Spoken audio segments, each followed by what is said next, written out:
승리합시다. 여러분 사랑합니다. 승리합시다. 믿음의 싸움에서 승리하는 우리 모두 되기를 원합니다. 오늘 설교 제목이 믿음의 싸움인데, 믿음의 싸움이라고 안 돼 있는 주보가 있을 거야. 7장이 있습니다. 종이 아까 와서 그냥 했습니다. 뒷장도 가운데도 거꾸로 돼 있죠. 종이가 아까워서 그냥 사용했습니다. 양해를 부탁드리고요. 가끔 이렇게 프린터 사용하다 보면 헷갈리더라고요. 헷갈렸던 것 같습니다. 오늘 부자와 나사로의 비유의 말씀을 함께 나눕니다. 교회의 말씀이고서 누가복음을 몇 주째 함께 이야기를 나누고 있죠. 부자와 나사로 하면 우리에게 큰 부담이 되어지는 말씀이기도 하면서도 우리 마음속에는 나는 그 부자는 아니야, 나는 위로함과 걷는 그런 말씀이기도 한데요. 여튼 부자와 나사로의 비유를 통해서 돈이 오로지 개인의 만족과 성취의 수단으로 사용되어질 때는 파멸적인 능력을 극적인 형태로 보여주고 있다라고 하는 것이 오늘 비유의 말씀이기도 합니다. 재물에 집착한다고 하는 것이 하나님의 공의도 이웃의 궁핍도 알아보지 못하게 할 만큼 우리의 마음의 문을 닫는다라고 하는 것.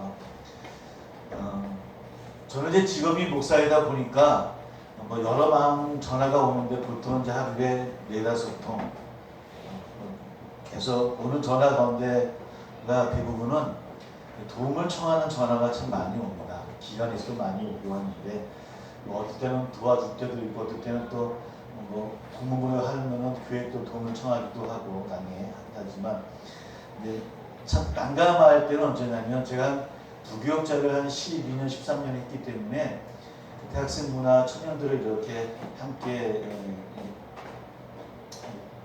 양육을 했었는데 그들 가운데 전화 오는 전화들이 있어요. 아마 어떤 형편 때문에 어떤 환경 때문에 그냥 어떻게 이제 제가 전화번호를 처음 만나서 한 번도 안 바꿨었거든요. 그러니까 기억나왔던 게 전화가 와요. 모르는 전화가 와서 받아오는데 그 청년들인데, 근데 그 청년들의 어떤 도움을 청하는 전화가 올 때는 참 이렇게 기관에서 전화 오는 것만큼은 제가 편하게 이렇게 대하지를 못하는 것 같아요. 근데 어저께 부자와 나사로의 말씀을 준비하는 것 가운데 바로 그런 전화가 온 거예요. 난감하더라고요. 말씀을 준비하고 막 이런 가운데 그래서 부자와 나사로 이야기를 막 이렇게 공부를 하고 있는 가운데 전화가 오니까 이거는 거절하기도 뭐하고 설명을 드리기도 뭐하고 그렇다고 여유 있게 할 수도 없는 것이고 그 사람 모두 나중에 저를 어떻게 해야 되나 이거 문자는 또 계속 오고 막 문자를 계속 어제 온 친구는 또 문자를 계속 보내더라고요. 괜찮나요? 할 수 있나요? 조금도 괜찮아요? 그러면서 문자가 계속 오길래 조금 얘기하고 조금 이렇게 보냈어요. 모르겠어요. 제가 부자와 나사로의 설교를 준비 안 했으면 다른 설명을 혹이나 거절했을지 모르겠는데 보통 이 설교를 준비하는 가운데 그 거절은 못 하겠더라고요. 사실 이 부자와 나사로를 이렇게 우리가 이야기를 듣고 또 우리가 설교를 준비하는 설교를 들으면 우리 마음속에는 그런 부담감을 갖게 되어지는 것 같아요. 나는 부자인가? 나는 나사로 같은 존재인가?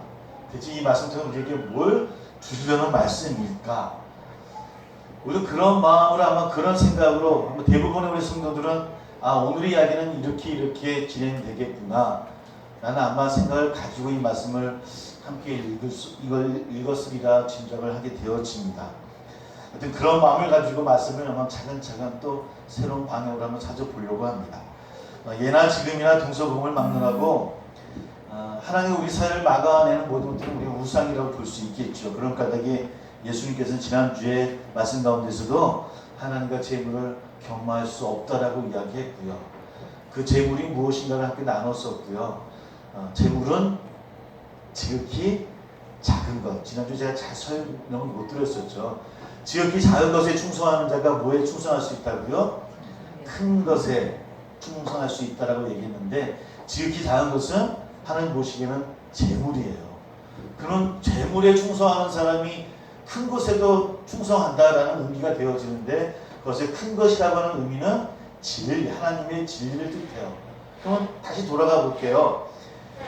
재물에 충성하는 사람이 하나님의 진리에 충성한다는 뜻이 되어져. 또 이해가 잘 안 되잖아요. 재물에 충성하는데 왜 하나님의 진리에 충성하는 걸까? 그래서 원어를 찾을 수밖에 없겠더라고요. 그래서 충성이라는 단어를 찾아보니까 어떤 뜻을 갖고 있냐면 신실하다라는 뜻을 갖고 있어요. 몇 번이나 말씀드렸던 그런 이야기입니다. 신실하다. 이게 무슨 뜻이냐면 이 땅에 살아가면서 우리가 재물, 지극히 작은 것, 달리 아니면 세상의 것이겠죠. 세상의 것에 신실하지 못하면서 어떻게 우리가 하나님의 진리 앞에 신실할 수 있겠느냐라는 질문인 거예요. 그러니까 우리 하나님 나라답게 하나님 백성답게 살려고 한다면 세상의 것에 신실할 수 있어야만, 아니 지극히 작은 것에 신실하지 않고서 우리가 어떻게 하나님의 복음을 전하는 자라고 얘기할 수 있겠느냐라는 그런 말씀을 해주시는 거예요. 그러면서 우리에게 주시는 말씀, 그러므로 하나님과 재물을 겸할 수 없다라는 거예요. 그런 결론으로 오늘 또한 부자와 나사로의 이야기를 우리에게 주시고 있더라는 겁니다. 그런데 부자 나사로 이야기는 좀 극단적인 그런 내용을 담고 있어요. 거기에 두 부류의 인물이 나옵니다. 이들의 삶을 비교해봐도 극단적인 삶이기도 하고요. 그런데 그 이야기가 오늘 말씀을 찬찬히 읽어보니까 죽음을 기점으로 해서 더 극단적인 비교로 우리에게 설명되어지고 있더라는 겁니다. 거지 나사로는 아브라함의 품에 안기게 되어지고 부자는 어디에 떨어졌다고요? 음부에 떨어졌다라고 이야기를 합니다. 우리가 오늘 말씀을 이해하려면 먼저 이 비유가 누구를 대상으로 하고 있느냐를 먼저 알고 있어야 돼요. 이게 계속 14장부터 누가복음 몇 주째 지금 살펴보고 있는데 14장부터 여러 가지 비유를 하시면서 주님이 말씀해 주시는데 그 대상이 누구였다고 말씀을 드렸습니까? 혹 기억나십니까? 대제사장들, 그 다음에 서기관들, 그 당시에 종교 권력자들을 향하는 경고의 말씀을 계속하고 있더라는 거예요. 그러니까 15장과 심지어 읽어봐도 바리새인과 서기관들이 대상하고 있고, 지난주에 나왔던 말씀도 마찬가지죠. 불의한 청지기도 서기관과 바리새인들, 종교 권력자들을 향했던 경고의 말씀이고, 그 비유 끝나고 그들은 비웃었다는 이야기까지 나와 있어요. 자신들이 가진 종교적인 기준에 비추어서 예수님의 행동은 잘못되었더라고 생각하는 사람들, 그 사람들을 향해서 주시는 말씀이 14장부터 계속 이어져 있더라는 겁니다. 그러면서 세 가지 이른 양의 비유, 이른 디라크마, 이른 아들의 되찾은 비유도 계속 설명하고 있었고요. 지난주에는 청지기 비유, 오늘은 부자와 나사로의 비유를 이야기하면서 그들이 갖고 있는 잘못된 생각들, 그런 종교적인 편견들, 아집에 사로잡히는 모습들을 하나님께서, 주님께서 경고하고 또 가리키는 말씀들을 계속 이어져 나가고 있더라는 겁니다. 그런 것도 오늘 부자와 나사로를 이야기하고 있어요. 그러니까 부자와 나사로도 누구를 대상으로? 제사장 그룹들, 바리새인들, 서기관들을 향하는 경고의 말씀이에요. 자, 먼저 우리 10장 19절부터 21절입니다. 한번 같이 한번 읽어볼까요? 19절부터 21절까지 시작.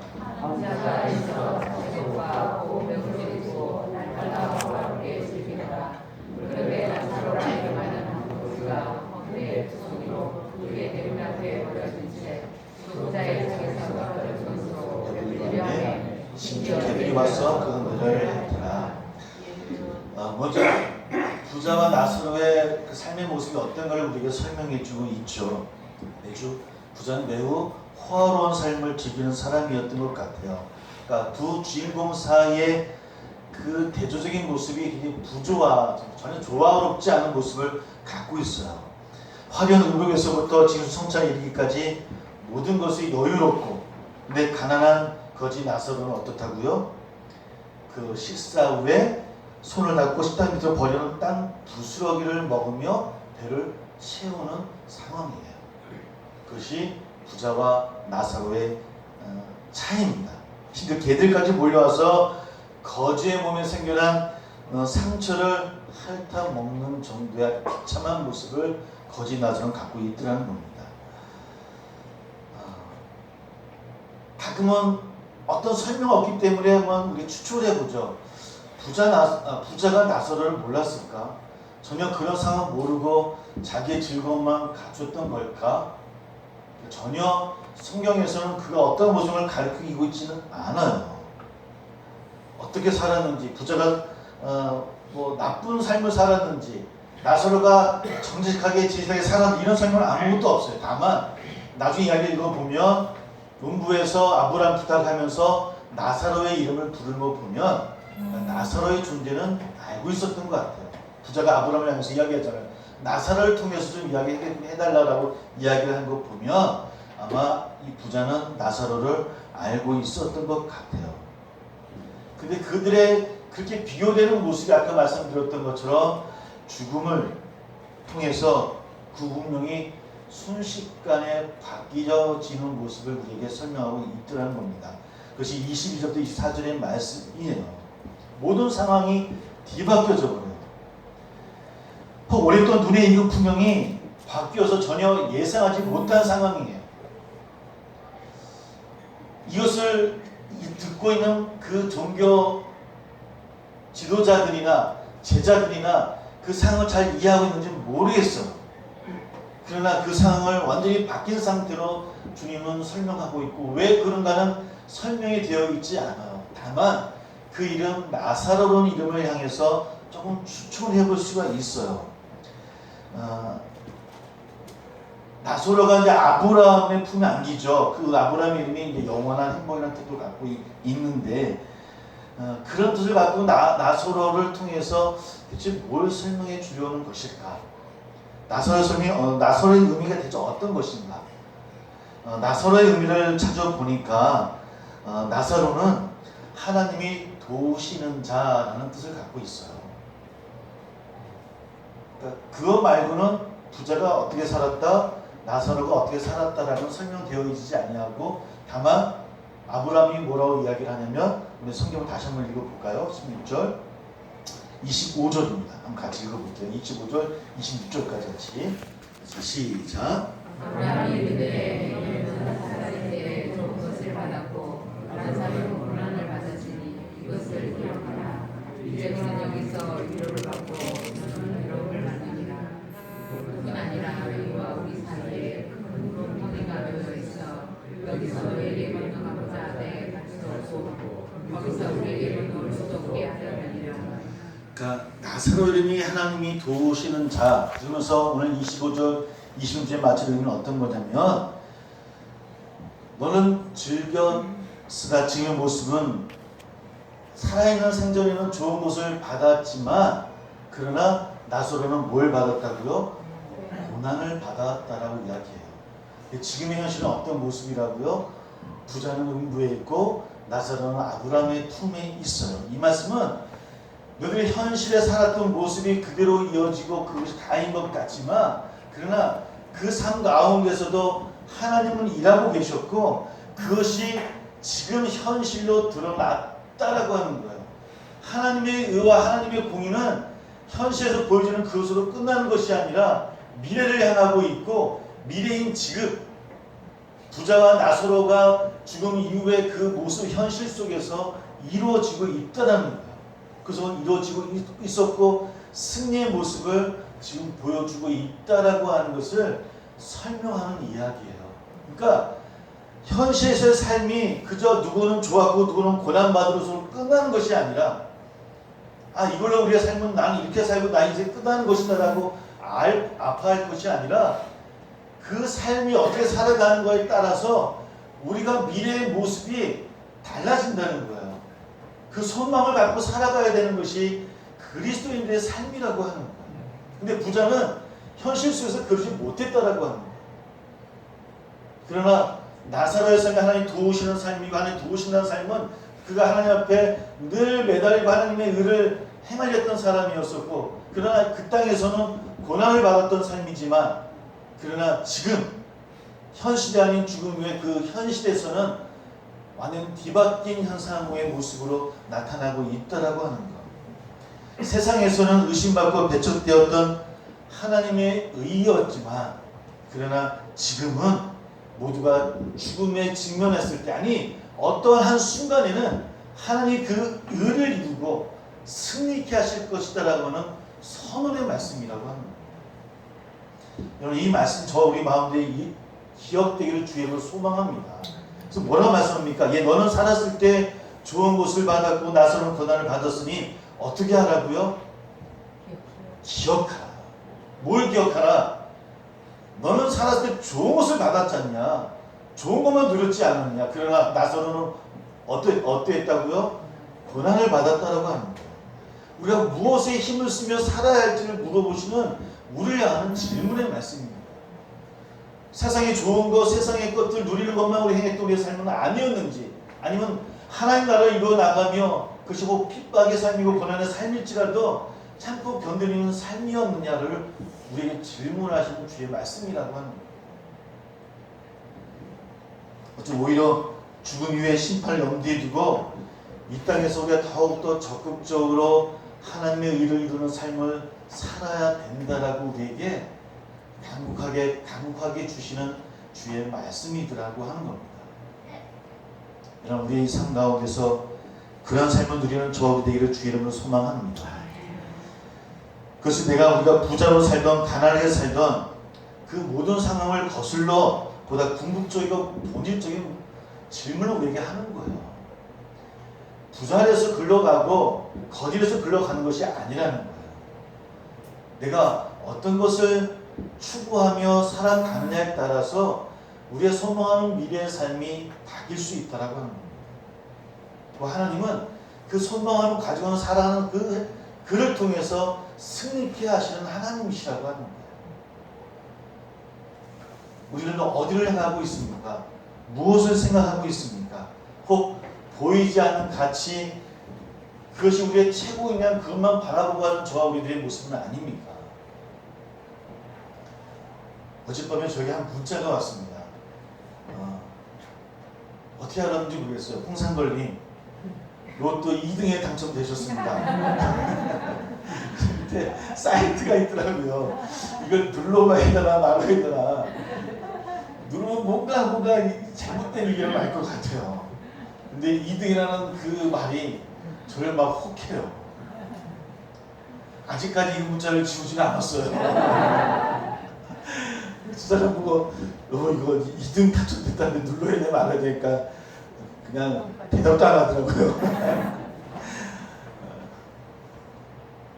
우리 늘 보이지 않는 가치가 있어요. 우리가 세상의 것 더 많이 누리고 더 많이 가지면 우리가 보이지 않는 것 정말 우리가 누릴 수 있는 것을 다 가질 수 있다고 생각해요. 근데 그럴까요?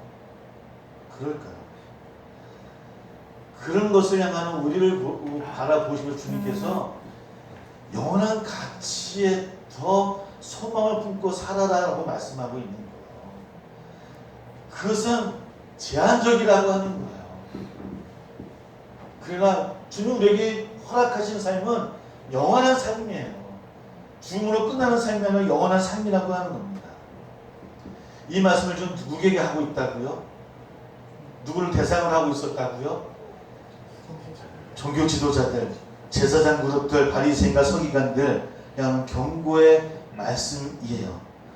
어쩌면 그 사람들은 종교적으로는 세련된 사람들입니다. 세상에서도 교양이 풍부한 사람이었을 거예요. 많은 존경을 받았던 사람이고 또 많은 것을 누리는 사람들이었어요.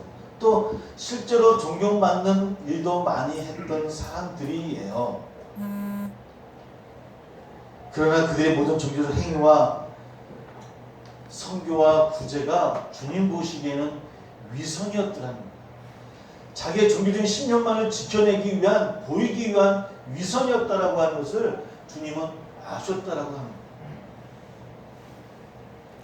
가끔 우리가 신문 광고나 어떤 이렇게 지날 때 현수막을 보게 되어지는데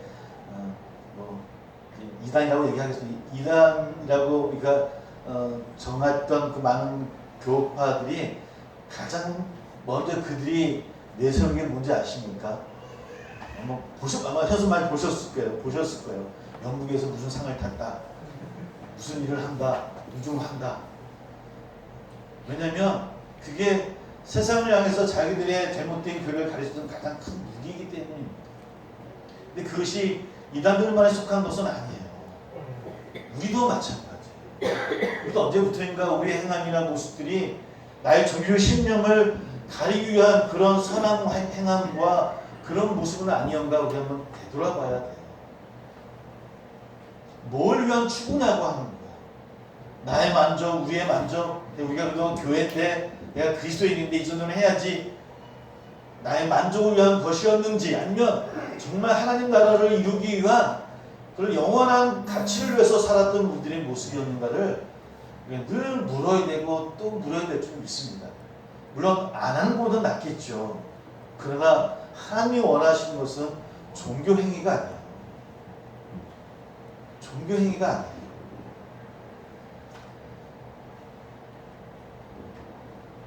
하나님과 우리가 단절된 것이 죄라고 한다면 이런 그 단절의 모습은 어디에서부터 시작되어지냐면 자기 몰입에서부터 시작되어진다고 많은 분들이 이야기를 합니다.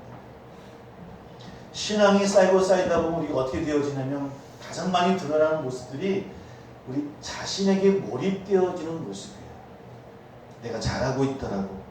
내 중심적인 신앙이 되어지고 사고로 변하기도 하고. 누가 그런 겁니까? 부자가 그랬던 거예요.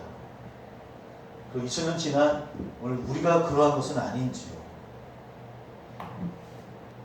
지난주에 불의한 청지 이야기를 하면서 그가 칭찬받은 것까지 왜 미래의 지향적인 소망을 갖고 행했던 사람이었기 때문에 칭찬받았다라는 말씀도 드렸었잖아요. 자, 우리 세양 성도들이 그러한 성도가 되기를 소망합니다.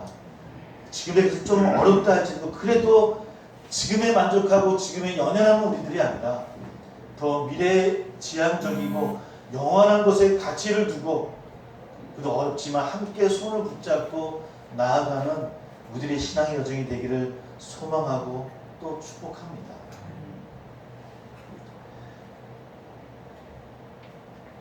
오늘 누가복음 10장의 말씀 속에서 그러한 마음을 다시 한번 되새겨보기를 바라고요. 나는 오늘 부자의 모습입니다. 나사라의 모습입니다. 한 가지 여쭤봅니다. 혹시 여러분한테 나는 부자라고 생각하는 분 계십니까? 저는 부자라고 생각하시는 분 계십니까? 제가 50 중반을 나가면 제가 만나본 사람 가운데 내가 부자라고 생각하시는 분은 한 번도 본 적이 없습니다. 한 번도 본 적이 없습니다. 아마 이번에 해석을 만들어도 이번에 해석도 부자 아니라고 생각할 것 같아요. 보통 우리가 거지 나사로 생각하는 분 계십니까? 어쩌면 그래서 우리는 이 비유가 우리에게 와닿지 않았어요. 그 부자였나 보다. 그 거지 나사로였나 보다라고 외쳤어요. 그러나 오늘 말씀을 통해서 이 이야기가 우리의 이야기가 되기를 소망합니다.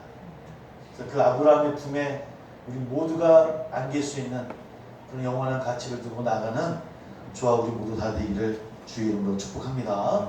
기도하겠습니다.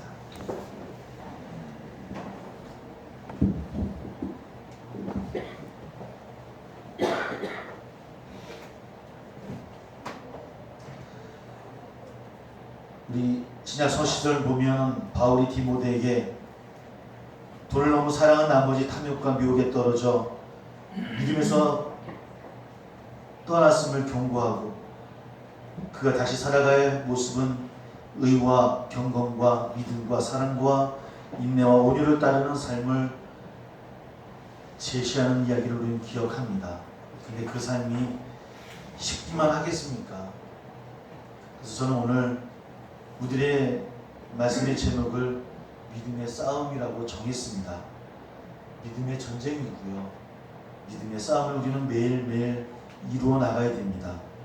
그 이 믿음의 싸움은 다름 아닌 우리들 자신과의 싸움일 것입니다. 현재라는 이 시간이 저와 여러분들에게 얼마나 중요한지 모릅니다. 지금 현재의 나의 믿음과 삶이 그런데 나의 영혼을 결정한다는 엄숙한 진리를 실감하며 살아가는 우리가 되기를 소망합니다. 내가 무엇에 힘쓰며 살아가고 있는지, 이제부터 무엇에 힘쓰며 살아가야 되는지 주님 지혜 달라고 함께 해달라고 함께 기도하며 성찬을 준비하겠습니다.